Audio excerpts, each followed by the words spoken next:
அமெரிக்க அதிபர் Donald Trump Iran மீது தாக்குதல் நடத்த ஒப்புதல் அளித்துள்ளது என்ற தகவல் தற்பொழுது வெளியாகியுள்ளது. நேற்று நடந்த தேசிய பாதுகாப்பு ஆலோசனை குழு கூட்டத்தில் அவர் இந்த தனிப்பட்ட முடிவை எடுத்திருக்கிறார் என்றும் இது குறித்து தீவிரமாக ஆலோசித்து வருவதாகவும் கூறப்பட்டுள்ளது. ஈரான் அணு ஆயுத திட்டத்தை கைவிட வேண்டும் என்று இஸ்ரேல் ஈரான் மீது பயங்கர தாக்குதலை நடத்தியது.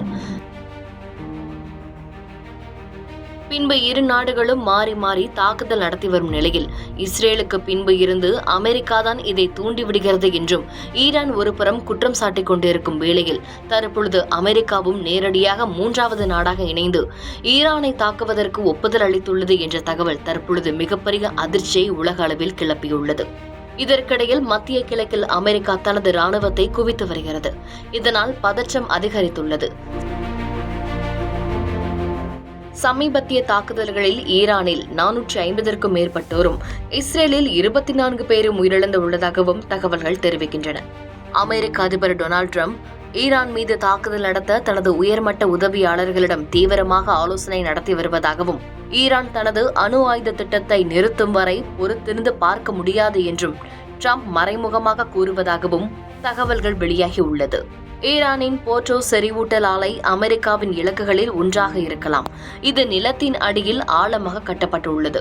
இதனை அழிப்பது மிகவும் கடினம்.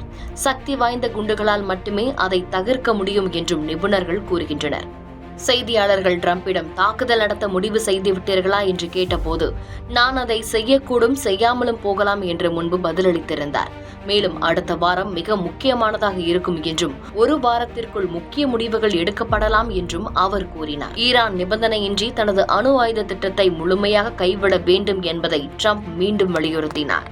இந்நிலையில் அமெரிக்காவின் இந்த மிரட்டலையும் தகவல்களையும் தெரிந்து கொண்ட ஈரான் அமெரிக்காவின் இந்த மிரட்டலுக்கு பயப்படாது ஈரான் என்றும் ஈரானிலிருந்து இஸ்ரேலை தாக்க ஒரு சில நாடுகள் தாண்டியே தாங்கள் தாக்குதல் நடத்த வேண்டும் என்றும் ஆனால் ஈரான் அமெரிக்காவை தாக்குவதற்கு அவ்வளவு சங்கடங்கள் எங்களுக்கு இருக்காது என்றும் அமெரிக்காவையும் ஒரு கை பார்த்து விடுவோம் என்றும் ஈரான் தரப்பும் பதிலுக்கு பதிலடி கொடுத்து வருகிறது.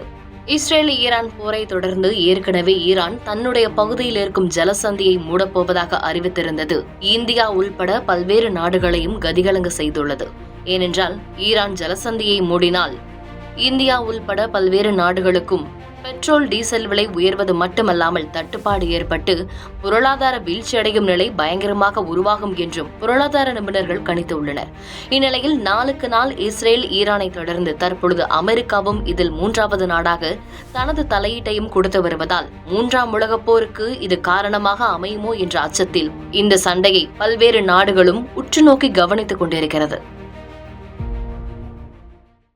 செய்திகளை உடனுக்குடன் தெரிந்து கொள்ள கீழ்கண்ட கேபிள் மற்றும் டிடிஎச் நெட்வொர்க்குகளில் எம்நாடு செய்தி தொலைக்காட்சியை காணுங்கள். பாதகம் செய்பவரை கண்டால் நாம் பயம் கொள்ளலாகாது பாப்பா. மோதி மிதித்துவிடு பாப்பா, அவர் முகத்தில் உமிழ்ந்து விடு பாப்பா. அண்மை செய்திகளை உடனுக்குடன் தெரிந்து கொள்ள இணைந்திருங்கள் எம்நாடு தொலைக்காட்சியுடன்.